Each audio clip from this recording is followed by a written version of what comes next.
10 for auto repair with personal care here on The Source. Of course you do. All right, 11 minutes before 8 o'clock. Nice looking Monday morning. Gosh, I don't know if I'm getting old. I just was lost with that interview. I have no idea all that cyber stuff. Do you know? It's just, I mean, I understand the basic part that there are bad guys out there who can do bad things with computers. Mm-hmm. You know, that's about it. I don't understand what the legislation is about. Was that over your head? It was over my head. Yeah, that was. But then at the end, he said that Homeland Security is getting involved, and they want people to all come on board with whatever it is they're doing. So that's a red flag to me. So the watchdog in you comes out, huh? Yeah, exactly. And that's what that's what I love about the freedoms we have in this country. Is there are people who are smarter than us, who can act as watchdogs for us, who can then spell it out for us why we should not vote for something. I mean, he's encouraging us to vote for it. And I'm not saying we shouldn't. I don't know. I'm lost and just don't know. All right, I can tell you it's a beautiful day. It is gorgeous. I can tell you that. I can tell you we had a good time Saturday. We played music at an Oktoberfest in Oviedo. Yep, for 3 hours. Came back safely, did not hit a count, thank God. No, we were watching the farms. Man, watching everything. It was very. I had like a superstitious thing going on because the day we hit the cow, we went down to that general area in Orlando. Yeah. We played at a party for about 3 hours, which is what we did at this one, and then we left late at night. Except last night, Saturday night, it wasn't raining. Right. That Saturday night it was raining. And but were you feeling it too? I didn't ask you. Were you nervous because of were you thinking deja vu was going to happen? Oh yeah.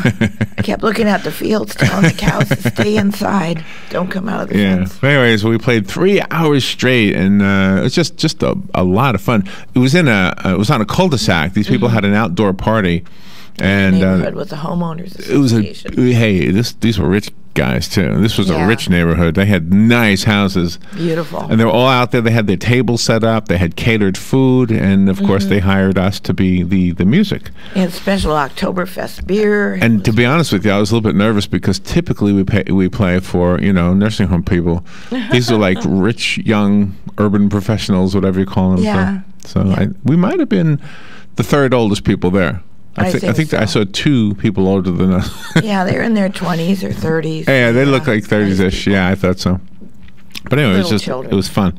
Little dog. It was fun. And if you think about what people do to have fun, typically when you hire music, you get a disc jockey to come out, or you get a band. And in our case, we're not a band, we're just a duo, and it was just enough. Bands might be too much. Yeah. Whatever. So it was kind of fun.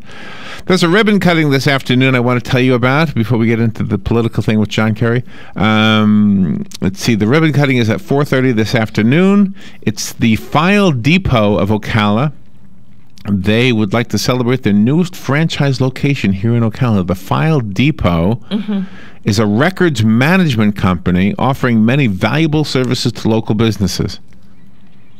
See, this is kind of over my head, too. Do I have so much information that I can't keep it in my own computer? I know. That's weird. I don't know. Well, that would be for doctors. Hospitals, I'm sure, have tons of storage. Yeah. Right? Exactly. So the File Depot probably serves that need, and they are having a ribbon cutting today. Let's see. They're at 811 Northeast 16th Street in unit number 102 in the Anthony Industrial Park north of Bonnie Heath Boulevard, just off of Northeast 8th Avenue. Or Northeast 14th Street, in case you're not familiar with Bonnie Heath Boulevard.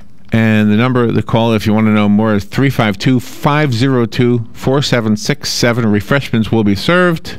Yep. There you go. They were kind enough to put that in there. There you go. So that's this afternoon. All right. Here's the political thing. John Kerry this week is going over to talk to the Israelis and the Palestinians and try to get them to play nice with each other. Mm-hmm. It's an ongoing thing. I don't know when this is if it's ever gonna stop.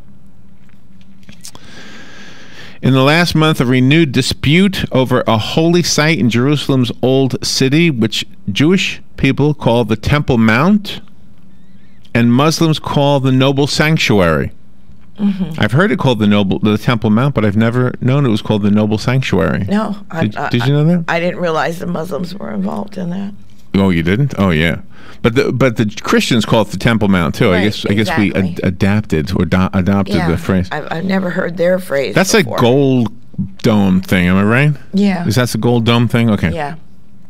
Anyway, so the Christians, the Jews call it Temple Mount, the Muslims call it Noble Sanctuary.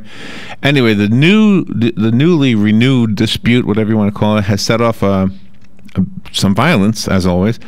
Palestinian assailants have been attacking Israelis almost daily. Mm-hmm. Often by knife stabbings, often in Jerusalem, and often by young attackers. That's horrible.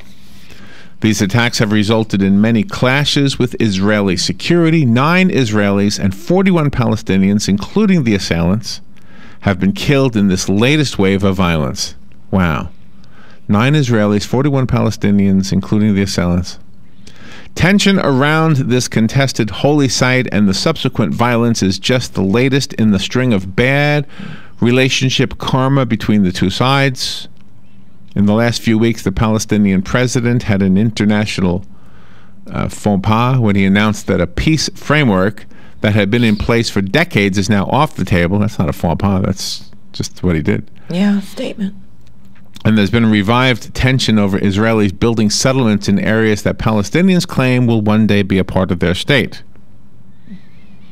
See, it's hard for me to relate to this. Let's say I decided to build a home up in Jacksonville, and the state of Georgia decided this is going to be ours. We're going to draw the line, and Jacksonville is going to be Georgia. Yeah. Why would you be upset with me building a home there? It doesn't. See, I don't even understand the whole thinking. I don't even understand it. In this day and age, when you're supposed to accept people for what they are and who they are, just because you are Jewish means to these people that you can't build a home in what will be considered Palestinian territory. Yeah. That to me doesn't make any sense at all.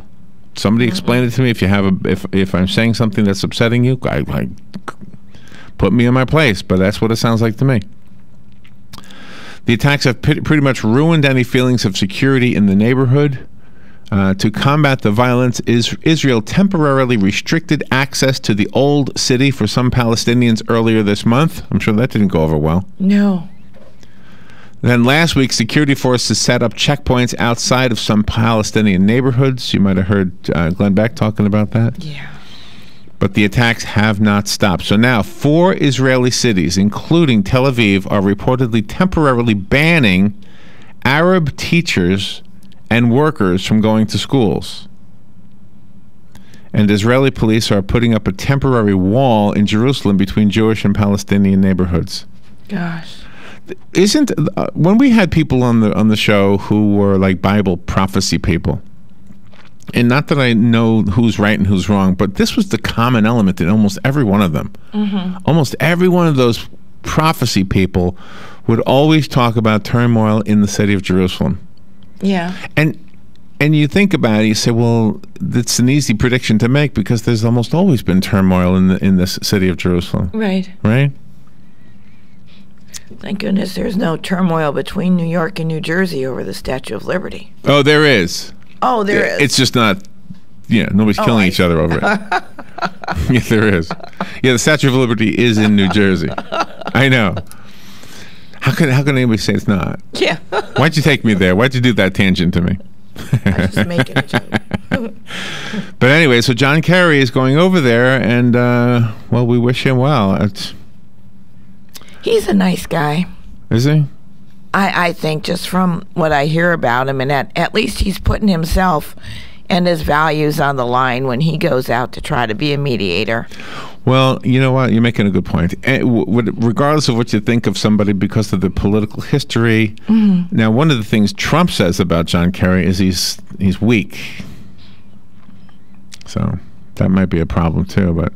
Yeah. I mean, what do you do? I mean, your whole job is, in this case anyway, is to go over there and get people who have been fighting for longer, before my grandparents' grandparents, Oh, yeah. I mean, it's just so long.